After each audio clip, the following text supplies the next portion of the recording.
Hi friends, welcome to Rama సాట్ plate. నేను మీ రమ. ఈరోజు రెసిపీ పచ్చి పులుసు. పోపు లేకుండా పాతకాల పద్ధతిలో పచ్చి పులుసు చాలా టేస్టీగా ఉంటుంది.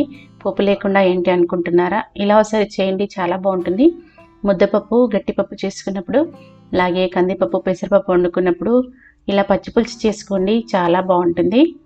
అమ్మమ్మల కాలం నాడు, అలాగే నానమ్మల వాళ్ళు కూడా ఈ విధంగానే చేసుకుంటారు పచ్చి పులుసు. చాలా సూపర్గా పోపు లేకుండా ఓల్డ్ స్టైల్లో పచ్చి పులుసు ప్రిపరేషన్ చూద్దాం.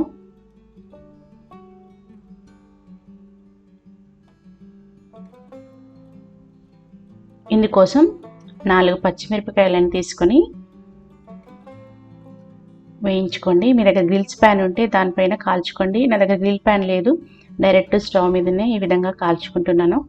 ఇందుకోసం 4 పచ్చిమిరపకాయలు తీసుకున్నాను. మీరు పచ్చిమిరపకాయలు కాల్చుకునేటప్పుడు చిన్న ఘాట్లు పెట్టుకొని కాల్చుకోండి, లేదంటే పేలుతాయి. 2 వేగిపోయాయి. మళ్ళీ 2 తీసుకొని వీడియోలో చూపించినట్లు ఇలా వేయించుకోండి.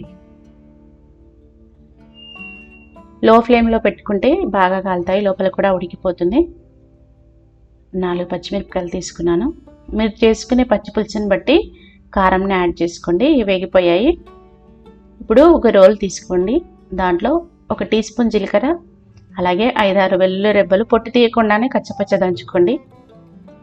పచ్చి పులుసులో ఎప్పుడు కానీ జీలకర్ర వెల్లుల్లిపాయలు దంచి వేసుకుంటే సూపర్గా ఉంటుంది. వీటిని ఈ విధంగా కచ్చపచ్చ దంచుకోండి. కావాలంటే మీరు మిక్సీ జార్లో కూడా వేసుకోవచ్చు, కొంచెమే కాబట్టి ఇలా కచ్చపచ్చ దంచుకోండి. ఇప్పుడు ఒక బౌల్ తీసుకొని దంచి పెట్టుకున్న వెల్లుల్లి జీలకర్ర పేస్ట్ని వేసుకోండి. ఇప్పుడు ఇందులో కాల్చిన మిరపకాయలు, ఉప్పు వేసుకోండి. వీటిని చేతితో బాగా మ్యాష్ చేసుకోండి. బాగా లోపల ఉడికిపోయాయి కాబట్టి ఈజీగా మ్యాష్ అయిపోతాయి. ఉప్పు వేసుకొని బాగా మ్యాష్ చేసుకోండి. మొత్తం మ్యాష్ చేసిన తర్వాత 1 ఉల్లిపాయ తీసుకొని చిన్న చిన్న ముక్కలు కట్ చేసి వేసుకోండి.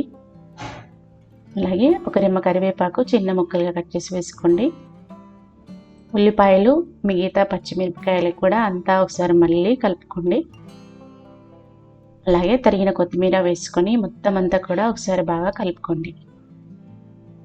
వీటిని ఎంత బాగా మ్యాచ్ చేసుకుంటే అంత టేస్టీగా ఉంటుంది. అసలు పోపు ఏం అవసరం లేదు, ఇలా చేసుకుంటే చాలా రుచికరంగా ఉంటుంది. ఇప్పుడు ముందుగానే చింతపండు నానబెట్టుకొని దాని నుండి రసం తీసుకోండి. ఇందులో చింతపండు రసం పోసుకోండి. మీకు ఎంతైతే పచ్చి పులుసు కావాలో క్వాంటిటీని బట్టి చింతపండు ముందుగా నానబెట్టుకొని చింతపండు రసం తీసి పోసుకోండి. ఇప్పుడు ఉప్పు కరెక్ట్గా లేదా ఉందో ఒకసారి చెక్ చేసుకొని ఉప్పు వేసుకోండి. ఇలా చేసుకోండి, చాలా బాగుంటుంది. ఓల్డ్ స్టైల్లో పోపు లేకుండా చాలా టేస్టీగా ఉండే ఇలా పచ్చి పులుసు చేసుకున్నప్పుడు అన్నంని కొంచెం మెత్తగా వండుకొని ఇలా పచ్చి పులుసు కలుపుకొని తింటే చాలా బాగుంటుంది. ఈ ఓల్డ్ స్టైల్ పచ్చి పులుసు పోపు లేకుండా మీకు నచ్చింది అనుకుంటున్నాను. నచ్చితే ఒక్కొక్కసారి ట్రై చేయండి. ట్రై చేసి మీకు ఎలా కుదిరిందో మీ కమెంట్స్ నాకు షేర్ చేయండి. అలాగే ఇలాంటి వెరైటీ రెసిపీస్ కోసం మా ఛానల్ని తప్పకుండా సబ్స్క్రైబ్ చేయండి. Thank you for watching.